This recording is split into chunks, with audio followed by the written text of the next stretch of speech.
Hello everyone and welcome to another video. Today we're going to be teaching you how to spread your Temtem. So for those of you who don't know, you can allocate TVs in your Temtem to increase their stats. It works similarly to effort values or EVs in Pokemon, but it's a little bit more nuanced in Temtem. So I'm going to be taking you through today the damage calculator that's on Temteam, and we're going to be going over how to properly spread your Temtem. So stay tuned and enjoy the video. Hello everyone, welcome back. So here we have the Temteam damage calculator. So if you haven't seen in my team building video, I actually went over the Temteam team builder, which is the homepage for Temteam. But if you go into the upper options here and select, you can actually select damage calculator, and that's how you would get to here. So this allows you to put in some values for your Temtem, see what they would be able to accomplish, see what you want to be able to outspeed, things like that. And you can also test calculations. This is constantly upheld by Tylo, who's done an awesome job making this resource for the community. And of course, the link to Temteam will be down in the description below. I highly recommend using this as it's a very good tool. So as you can see here, we can set our level, which defaulted to 100 because that's what most people are going to use for PvP. You can select any of your moves here. So let's say we wanted to select Aquatic Whirlwind. I target the token here. It'll give me the amount of damage it does, so it does percent, the damage dealt, what the type effectiveness is, gives you all this stuff, tells you if it's going to be knocked out. You can add different stats here, or different traits here. You can add a gear. So if I, for example, let's get rid of this, and then I bring up Golzy using charged iron filings, you can see here it'll deal 54% to token. Now if I add in my war drum, and it's super easy to find everything, you can see my damage goes up to 58%. So just a little example of how this all works. So the first thing you want to do is learn how to do your breakpoints. So a breakpoint in Temtem will be how many stats it actually takes to increase the stat value. So let's look at defense. If we do 4 defense, that will be our first breakpoint. Now, that doesn't mean every 4 defense will give you a stat. That's just the first one. If we go up to the next stat, it takes 5. So it actually takes every 5 defense will go up 1 defense stat value point. And you can see the down here, it's changing as I'm increasing my values. And it's always of every 5. So one of the big things in Temtem is called value TVs. It's not necessarily like going to make the difference between surviving, but it could. You see those times where Temtem survives on 1 HP and you're like, man, how unlucky that it actually survived on 1 HP. Sometimes all it is that they're getting the extra value points. For example, if I put in 500 HP, 500 attack on this Golzy, that could be that's not very optimized, and it could actually be inefficient. If I take off some attack, so you see that I actually only need 496 to get that 302 attack value that I would get if I was at 500. So that's 4 TVs that I have access to that I didn't have before. And as we've already seen, that can be the difference between a defense point and no defense point. So that defense point could be the difference between living or dying on a physical hit, and ultimately could be the difference between winning a game or losing.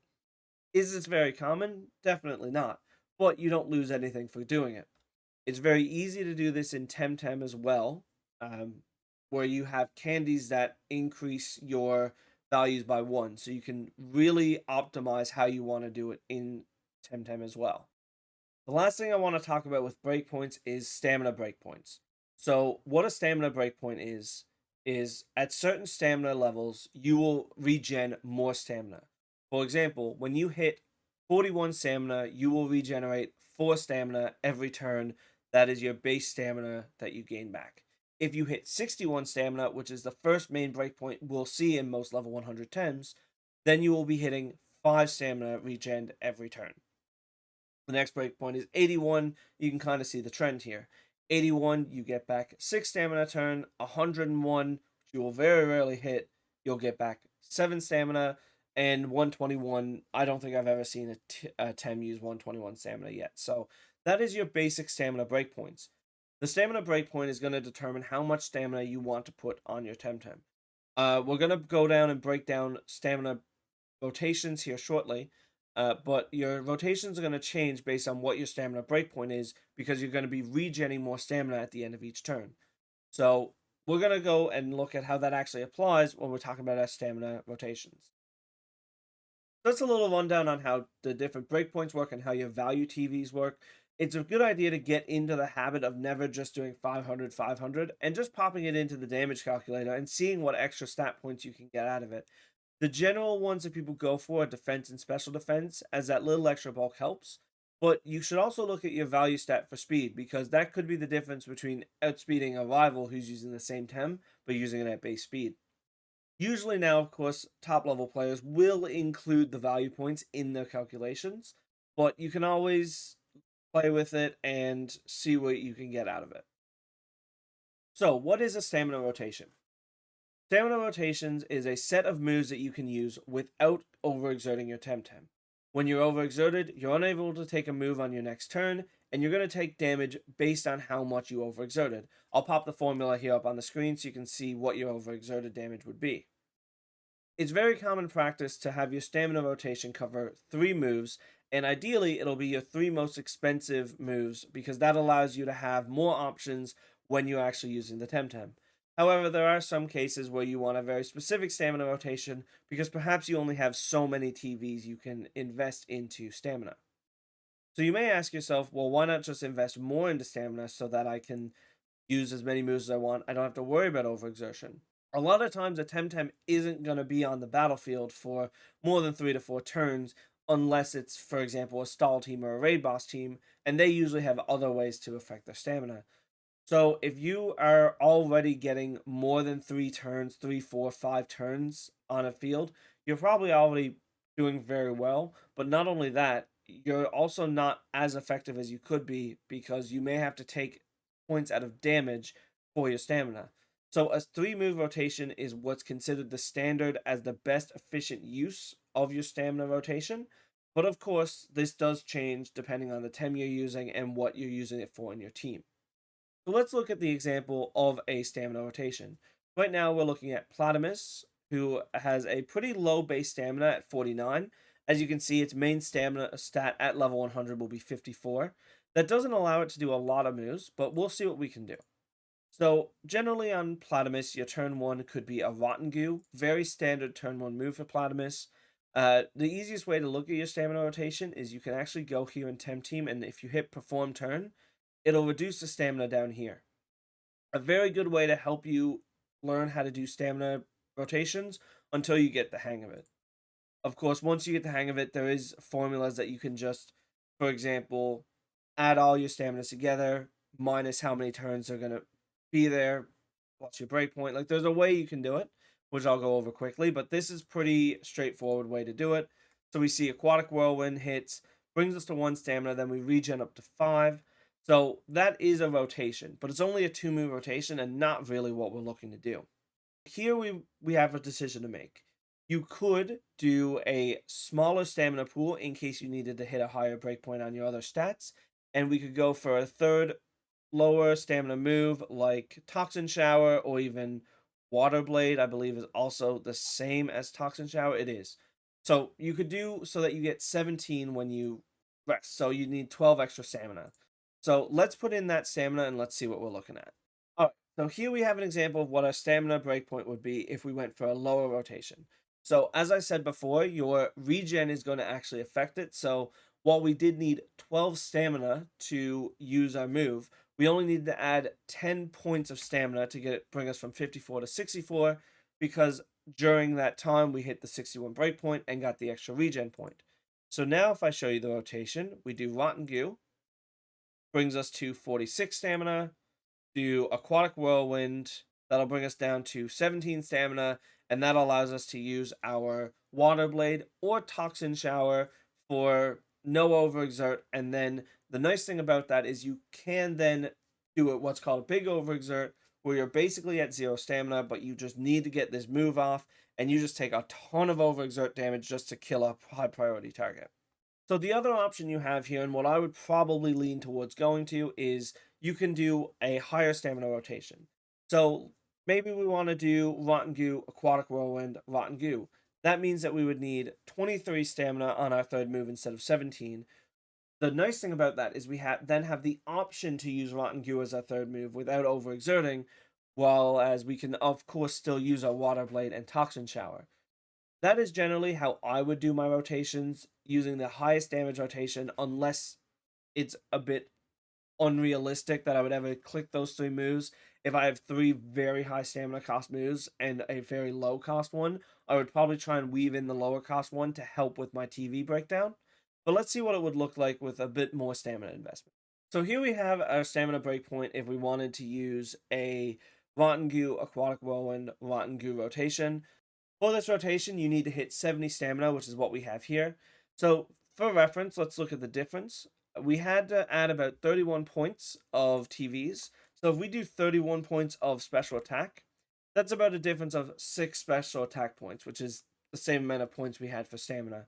So while that can be significant, usually the stamina is the best use of small amounts of TVs, because getting in that extra attack is absolutely massive, while dealing a little bit extra damage normally isn't doing that much. If, for example, we took this Aquatic Whirlwind and we hit the token with it, we're doing 105% damage, and we take off those 31 TVs, we're losing less than 3% damage. It's not that big of a deal. It's only when your spread is very precise and you need that extra couple of points to kill a priority target that you should really think about cutting down to a lower stamina rotation. So now that we've looked at our stamina rotations, let's do an example spread of a Temtem. We'll continue working with Platypus here. So first off, you need to answer, well, what is Platypus supposed to do on my team? Platypus being a water Temtem with access to the move Aquatic Whirlwind and a very high 93 base special attack, it is very powerful at taking out fires and winds. Especially with that Aquatic Whirlwind being 3 prio, it is going to be very fast and also has a very high base speed that allows you to absolutely destroy something before it can even move. So basically what you need to now think of is, what does it actually need to kill on the battlefield? Well, Tolkien here is a very prominent Tem in the meta, and I would say Platypus definitely needs to kill it more often than not.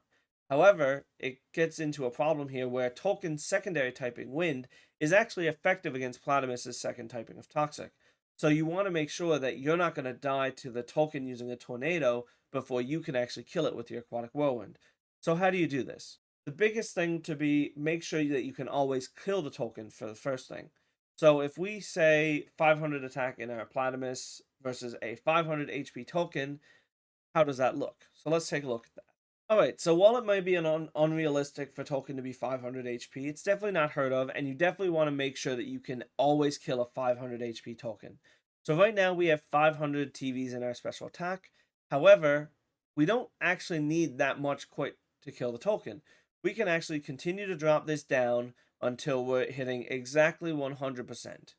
We know the Tolkien is usually never going to be above 500, but what you can do is, if you're worried about that, they're usually only going to do 1 or 2 value points in special defense. So if you want to be absolutely sure, just pop it up 9 special defense. That's the value techniques. So we can just put in the extra 2-3 points that it takes to do the damage, and there you go. Now you can be confident that you will almost always kill the Tolkien unless it has special defense investment. Obviously, you're not going to be able to account for every situation, so it's best to just get as general as you can. 500 HP target that you're killing is perfect. If we look at Volder, we can just swap our target by clicking on the Volder. Another very prominent Tem in the meta. So we're also killing 0 HP Volder, which isn't very common. But if it's a 500 HP Volder, we're never killing it with an Aquatic Whirlwind, so we don't necessarily need to jump up that special attack just for the Volder. So we're looking at this now. That's a pretty good special attack breakpoint that we want to use. We may put extra points in it later. It depends on how we want to go with it. So next up, we already have our stamina put in from our rotation from before. So that's our stamina done. So now we have 460 TVs to work with. Well, what happens if you run into not a full HP token, but a full speed token? A full speed token, if it has 500 special attack, let's just change this up a little bit here, and it hits us with a tornado. Very high powered wind move. That's actually going to take out our Platypus, so we never want that to outspeed us. Tornado is a 3 prior move, so we have to take that into account. However, we are also using a 3 prior move ourselves. So let's put in 500 speed onto this token and see what we're looking at. So as you can see here, token now has 500 speed, which allows its actual speed stat is 270. So to outspeed the tornado, we are going to have to be using a 3 prior move with at least 271 to guarantee us to outspeed it. So we'll put our speed stat to 271 and go from there. So as you can see up here in the battle log, we now always outspeed the token at 500 speed. Again, not saying you'll necessarily see very many 500 speed tokens, and you can always adjust this based on that. However, this just allows us to always outspeed that target. And usually when you do these breakpoints, it does have other uses that you'll find. And you could say, oh, I got outsped by X10. Well, how much do I need to guarantee I'll outspeed that next time? You may only say, oh, I only need 5 points. Well, we can adjust the spread from then. But this is kind of our base level of spread. So now this is our spread. We have 100 TVs left over. So what do we want to do with those 100 TVs? Well, we could look at maybe surviving a token tornado, even though we've guaranteed now that we're going to outspeed it. Maybe we want to attack the target on the other slot. Or we could switch up the Temtem that we're looking at and maybe look at a Turok. Maybe we want to live a Feather Gatling from a Turok so that we can guarantee that we survive to our next turn. A 500 attack Turok is going to kill us with 363 damage, so we're going to need a bit of HP to survive that. So if we put the rest of our TVs into HP, we actually won't get enough to survive it. And the main reason for that is Platypus has a very low base defense stat. What you can do in this situation, though, is you can put in the values into defense, as that'll be more beneficial for tanking a physical attack. And since Platypus has such a high special defense, those extra points in defense aren't going to affect its bulk all that much. So now that we see that we have survive it by 95, or we survive it by 5%, we can then adjust our defense stat to adjust so that we can get a bit of HP so we get a bit more general bulk. So let's see what that looks like. So what I did to come to these numbers is I started at a 100 defense because we knew we would live that. I then split HP and defense at 50 HP, 50 defense to see if we would still live. And we did, with a bit of HP to spare. So I continually dropped down defense and adjusting the HP up until it got to the point where it would still kill us. Which if I drop defense here, you can see that we would actually die here. So then I just I downed my HP until I got enough stats to put into defense for the perfect number. And now we see that we live a 500 attack Feather Gatling from a Turok. That is a pretty good breakpoint, as it makes sure Turok is something that we're going to want to open Platypus into. However, we don't have a way to kill it turn 1 as we don't have a powerful water move. This allows us to live the Turok attack while also setting up for our next turn. So yeah, guys, that's a basic spread for Platypus, and kind of looking at how you can spread your Tems in the future.